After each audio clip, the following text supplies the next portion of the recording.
So what's up? Here's like a recap of how this week went, week 12. So on a personal level, like I would say I'm a bit more patient. To be honest, I didn't enter on any trade. I only entered one was on demo account because of it didn't do basically what I wanted it to do. So I just entered it on the demo account. Then BTC USD, I couldn't enter on my real account because the spread was crazy.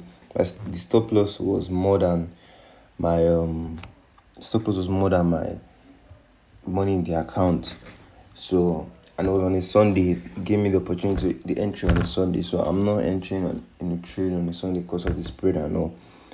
So no trade on BTC, though it did exactly what I wanted it to do.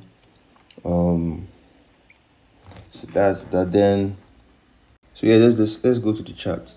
So the first trade we had was BTC. Price gave us very clean reversal pattern around here. Also on the 1 hour time frame, you see it was an inverse head and shoulders that price gave us. Price gave us an inverse head and shoulders. Ideally, I could have entered around here, or even here. But like I said, the spread and everything. Now I wasn't looking to enter this trade. So it was a clean one still.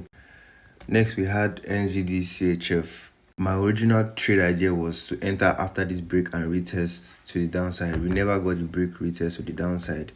Gladly, price came out to my main area of interest because it never really went to my area of interest this day. It went to my main area of interest. Probably next week we'll be expecting the break retest for the head and shoulders, for the left shoulder, head, right shoulder, then the drop. So next we had NZD-JPY. On NZD-JPY for weeks and weeks and weeks, I'll be thinking of buying. Every time I want to buy, price will have the deeper retracement, the later push up. I'll be thinking of buying because of this inverse head and shoulders. You can see the left shoulder, the head, the right shoulder. So price tested this neckline. Sorry, it tested this neckline and had the push up. So I was waiting for a break retest up, but currently we're below this area. So I was thinking anytime we're below, we go down. Anytime we're below, we go down. Then on the daily time frame, we're moving on a downtrend, and we had the evening candlestick formation around here. So on the 4 hour time frame, I was expecting a break and retest for us to sell. We didn't get that, luckily. So what we got was the break above, then the push up. Honestly, I was expecting price to have this move here. We didn't have that. We now had here. It's crazy that I took the loss here, then it went here. So that's that for that. That's it. Then so the next trade we had was Euro GBP. On Euro GBP, we're moving on a downtrend on the daily time frame, but on the weekly and monthly time frame, we're moving on an uptrend.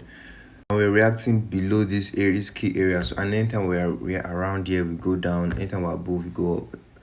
Around here, we go down. So we're expecting price to react here to have the push down.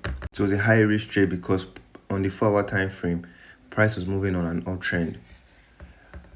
But we do notice that anytime we're below here, we push down. Anytime we're below here, we push down. Anytime we're below here, we push down. So I was expecting the same thing. Price gave us the perfect evening star formation. So you can see the perfect evening star formation around here, then had the push down. And the last trade we had was GBP NZD. So on GBP NZD, so I wanted price to have the push up a little bit, then give us a bearish confirmation for us to enter. We didn't get that. Price just pushed down immediately to our take profit. So I'm not interested in this trade anymore. It happened earlier during the week, so we're not interested in the move anymore.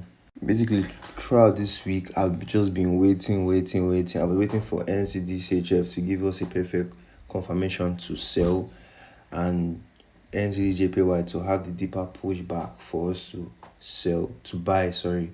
Then Euro GBP too, also waiting for a break retest to sell. We didn't have none of that.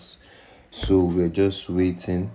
Only took like 2 trades or 1 trade, to be honest.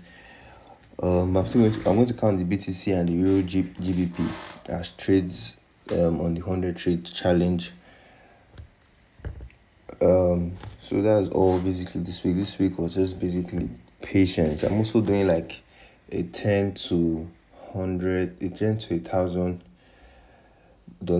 challenge. So I've not taken any trade. That's why I've been cautious with the trades I'm taking. If not, I've taken the BTC USD and the Euro GBP. So I'll just be patient with them. I've been patient with the trades I want to take, because I'm risking the whole 12 on the first trade, then continue. So the first trade has to be perfect.